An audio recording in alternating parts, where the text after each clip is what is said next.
Los cubiertos apenas rozaban la vajilla cuando la voz de Alejandra atravesó el murmullo tranquilo del almuerzo dominical. Estaba de pie al final de la mesa, con el rostro encendido, sosteniendo la tarjeta entre los dedos hasta que la partió en dos con un chasquido. ¿Alguna vez has vivido una situación que cambió tu vida para siempre? Déjanos tu comentario y hazte suscriptor porque esta historia te va a impactar de una manera que no esperabas. Aprende a vivir sin Milana, dijo con un tono tan cortante que atrajo todas las miradas. El sonido del plástico rompiéndose resonó más fuerte de lo que debería, rebotando contra las paredes de madera vieja de mi casa en San Miguel de Allende. Los primos bajaron los tenedores. Mi cuñada desvió la mirada hacia su plato, fingiendo ajustar la servilleta. Hasta los niños sintieron el cambio en el aire, su parloteo sustituido por un silencio inquieto. Sentí el peso de su lástima, pero me negué a darle a Alejandra el espectáculo que esperaba. En cambio, puse la mano plana sobre la mesa, firme, como si estuviera calmando una tormenta. Tienes razón, dije con la voz baja. Parpadeó desconcertada, pero se recuperó rápido, arrojando los pedazos rotos sobre el mantel como si fueran sobras. Luego dio media vuelta y salió, sus tacones golpeando fuerte contra el piso de madera hasta que el sonido se desvaneció. Recogí los fragmentos uno por uno, los números grabados atrapando la luz como burlándose de mí.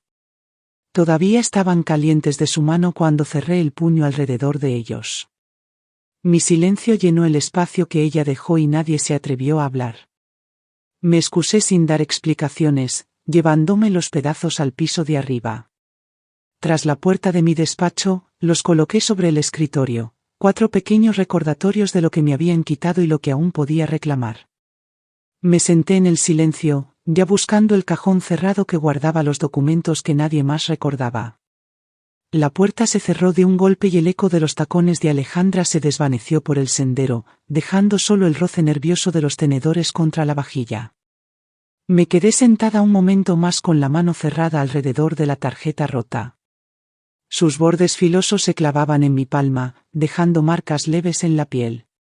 Desde el comedor llegó el murmullo bajo de voces. Escuché a mi cuñada susurrar lo humillante que debía ser para mí, una madre dependiendo de su hija.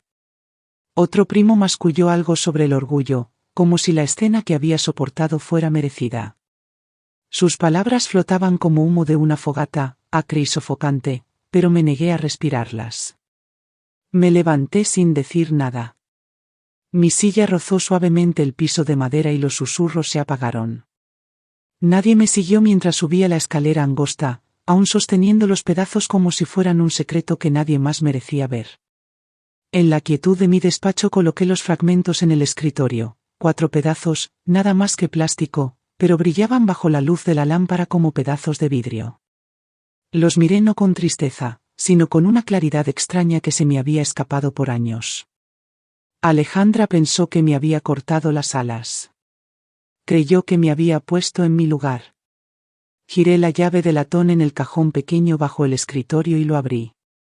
Dentro estaban las carpetas que no había tocado en años, registros, escrituras, contratos, estados de cuenta que contaban una historia que nadie en el comedor conocía.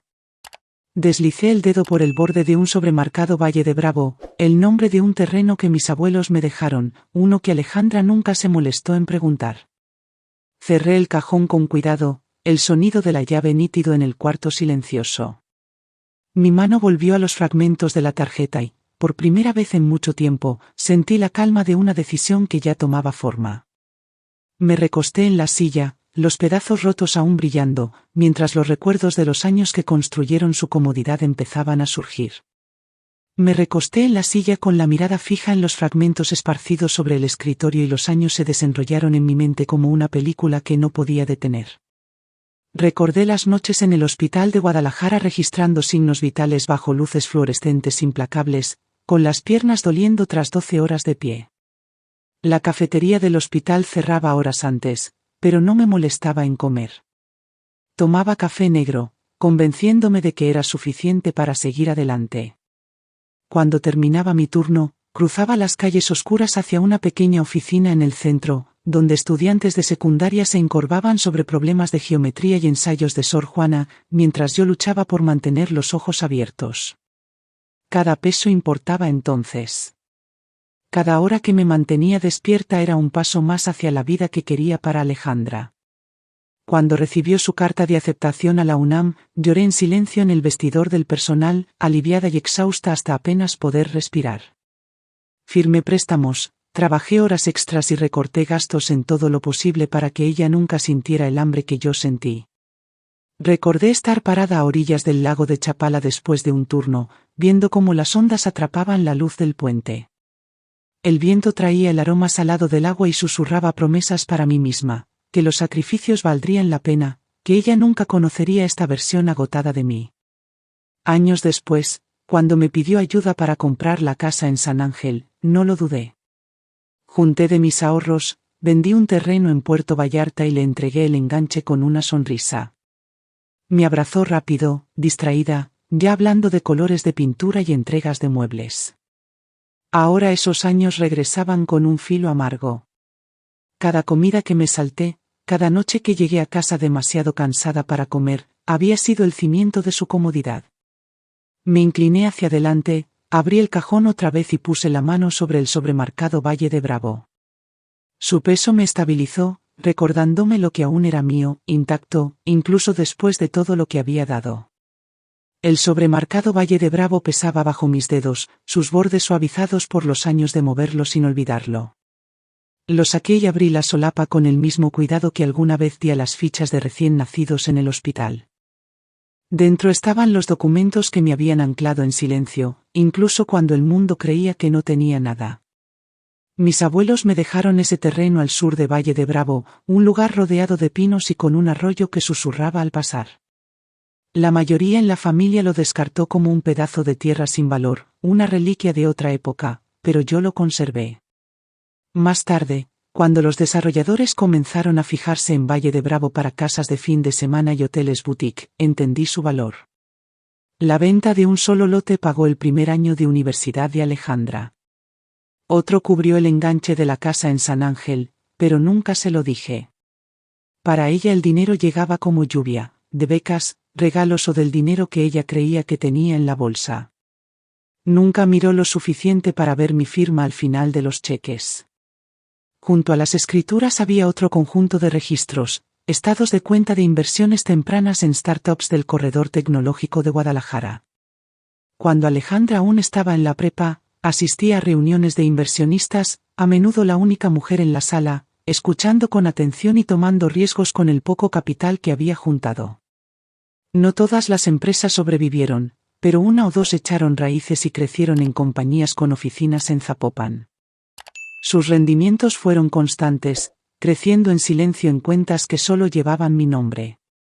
La casa en San Miguel, el coche que a Alejandra le gustaba pedir prestado, incluso las tarjetas que ella reclamaba como suyas, todo había sido financiado por estas decisiones calladas.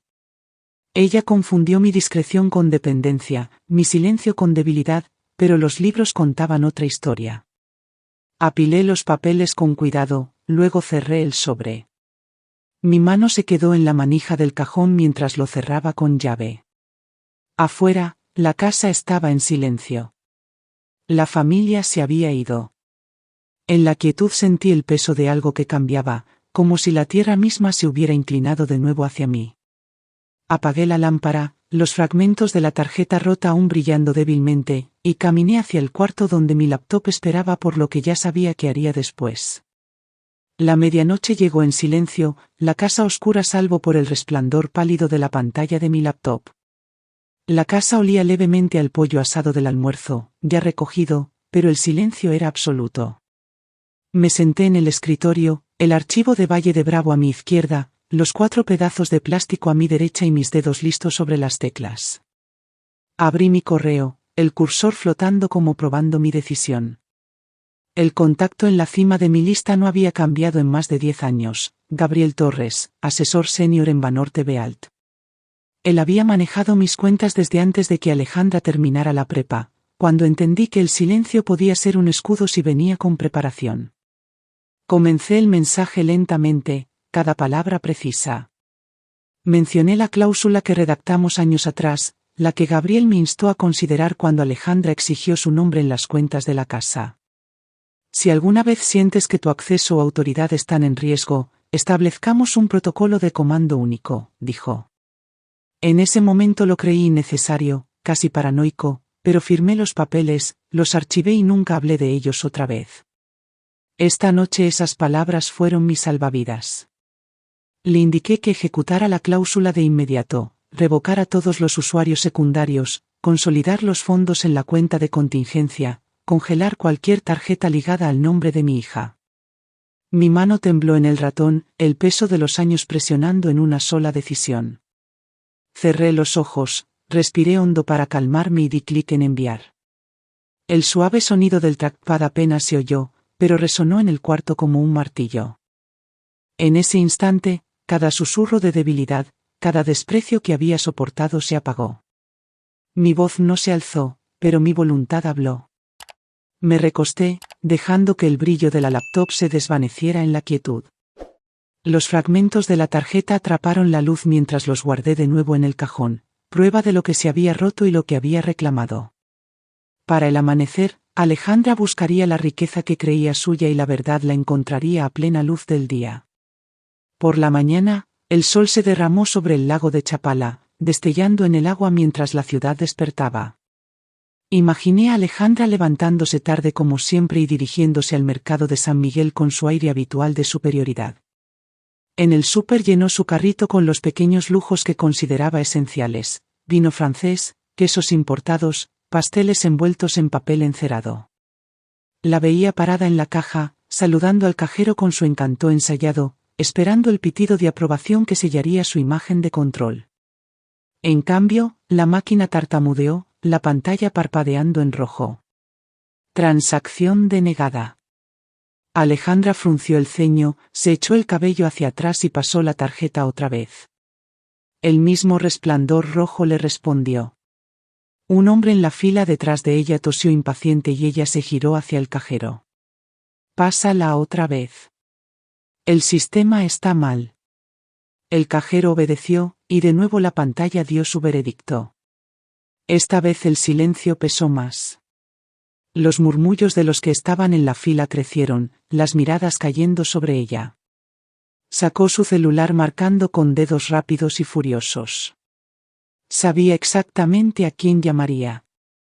La voz de Gabriel, calmada y cortante, cruzó la línea. Señora Ramírez, dijo, siempre formal. Desde anoche su acceso ha sido revocado. Usted no es la titular de la cuenta. Podía verla, la emoción recorrerla, aunque nunca lo admitiría en voz alta. Las bolsas de compras esperaban, el total brillando en la pantalla mientras su orgullo se desmoronaba frente a extraños. Dejó el carrito donde estaba, con las mejillas encendidas, y salió furiosa a la luz del día, sus tacones golpeando el pavimento como lo hicieron el día anterior al salir de mi casa. El ritmo era el mismo, pero la música había cambiado. En casa me senté junto a la ventana con una taza de café, la calma sosteniéndome. No necesitaba presenciar la escena para saber que se había desarrollado exactamente como la imaginé. El poder que ella creía suyo no había sido más que luz prestada. Dejé la taza, el sabor de la victoria apagado por el peso de lo que aún vendría, y me giré hacia el teléfono que ya empezaba a sonar. El teléfono sonó justo como sabía que lo haría. Lo dejé sonar 2 veces antes de levantar el auricular. La voz de Alejandra irrumpió, afilada por la furia. ¿Qué hiciste? Mi tarjeta no sirve. El banco miente y todos en el súper lo vieron. Arréglalo ahora. Escuché su enojo sin aliento, controlando el mío. El dinero siempre fue mío, dije suavemente. El silencio que siguió no fue de los que sanan. El suyo era incredulidad, un hueco donde la negación intentaba cubrir la verdad. Luego vinieron las acusaciones entrecortadas: traición, crueldad, egoísmo. La dejé hablar hasta que las palabras se volvieron frágiles y vacías. Antes de que pudiera reunirlas de nuevo, colgué. San Miguel nunca ha sido un lugar donde los secretos permanezcan enterrados mucho tiempo. En días, las historias comenzaron a circular por las mesas de los cafés y las galerías. Alejandra, que alguna vez fue la anfitriona en los mejores restaurantes del centro, ahora cancelaba planes con excusas débiles. Sus amigos notaron cheques que llegaban tarde, reservaciones que se esfumaban y el brillo de su imagen perfecta empezaba a opacarse. Escuché murmullos, incluso en lugares que ya rara vez visitaba. Algo cambió con Alejandra, decían. Ya no paga las cuentas como antes. La lástima se colaba en las voces que alguna vez hablaron de ella con envidia. Los que habían disfrutado de su brillo ahora pisaban con cuidado, como si el resplandor pudiera quemarlos al desvanecerse. Caminé por el mercado un sábado por la mañana y la vi al otro lado de la calle. Estaba con dos conocidos, riendo más fuerte de lo necesario, sus gestos exagerados, pero sus ojos inquietos. La máscara aún resistía, pero las grietas se extendían bajo la pintura. En casa colgué el teléfono y volví a mi escritorio. Los pedazos de la tarjeta rota aún estaban en su cajón, intactos, esperando. La furia de Alejandra ya no me inquietaba, solo confirmaba lo que siempre supe: un cimiento construido en terreno prestado no puede sostenerse mucho tiempo. Tomé el sobre de documentos legales, preparándome para el siguiente paso, donde el silencio hablaría más fuerte que su voz otra vez. Las cartas salieron un miércoles por la mañana, sobres gruesos sellados con los nombres de despachos que nunca gastaban palabras. Cada línea era precisa: propiedades reescrituradas, accesos congelados, contratos revocados. Firmé cada una con mano firme, sellándolas como si cerrara puertas que nunca debieron abrirse. Alejandra reaccionó justo como esperaba.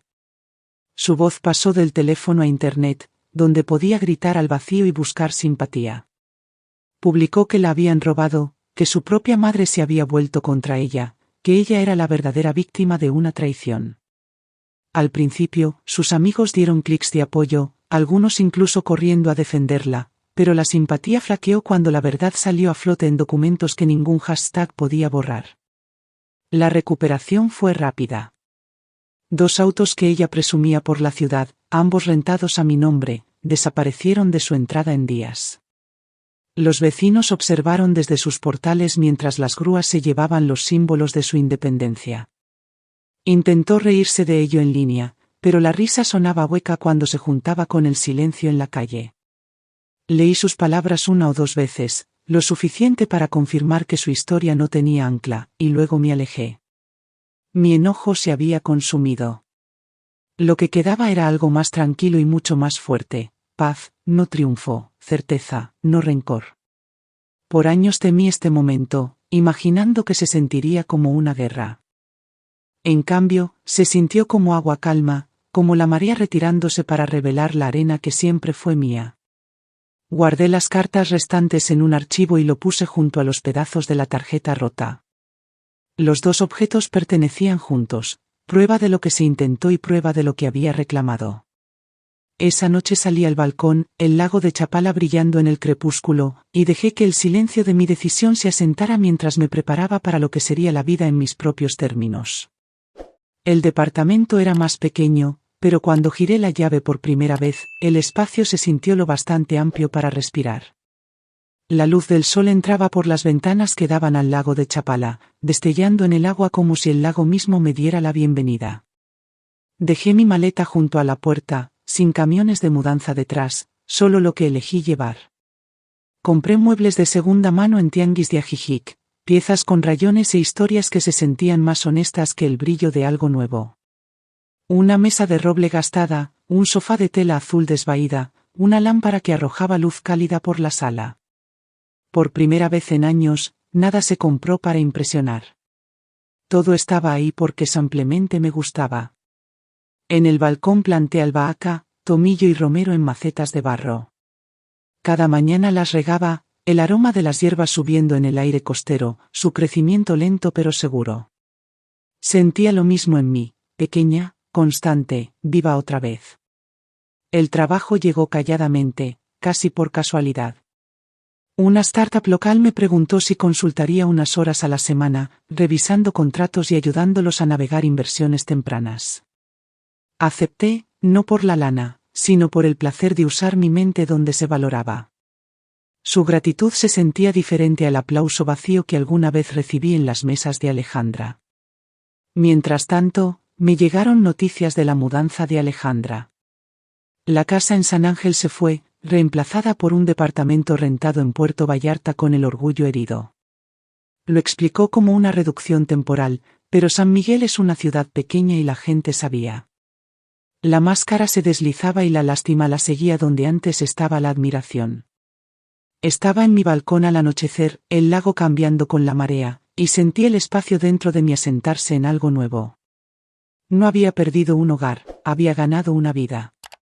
Regresé adentro, donde la caja de cedro esperaba en mi escritorio, lista para guardar los 4 fragmentos que lo iniciaron todo. La caja de cedro estaba en mi escritorio, su tapa tallada con un patrón sencillo de hojas. La abrí despacio, el leve aroma de la madera subiendo como si hubiera estado esperando todo este tiempo. Uno por uno puse los fragmentos de la tarjeta rota dentro. Sus bordes ya no cortaban mi piel. Descansaban tranquilos, inofensivos al fin. Durante semanas los guardé en el cajón, recordatorios del momento en que Alejandra pensó que me había acabado. Esta noche decidí que pertenecían aquí, no como reliquias de vergüenza, sino como un talismán. Eran prueba de que había sobrevivido, de que elegí el silencio no como rendición, sino como fuerza. Jalé mi diario y escribí las palabras que se habían formado en estos meses. La fuerza no se grita, se vive. La tinta se secó en la página, firme y sin romperse, y sentí la verdad asentarse dentro de mí. Cerré la caja y la puse en el estante sobre mi escritorio. Afuera, el lago se movía con la marea, constante como lo estuvo la noche en que dejé atrás todo lo que ya no me pertenecía. Abrí la puerta del balcón y salí al aire fresco, dejándolo llenar mis pulmones hasta que la última traza de pesadez se desvaneció. Las luces de San Miguel brillaban a lo lejos, suaves contra el agua oscura.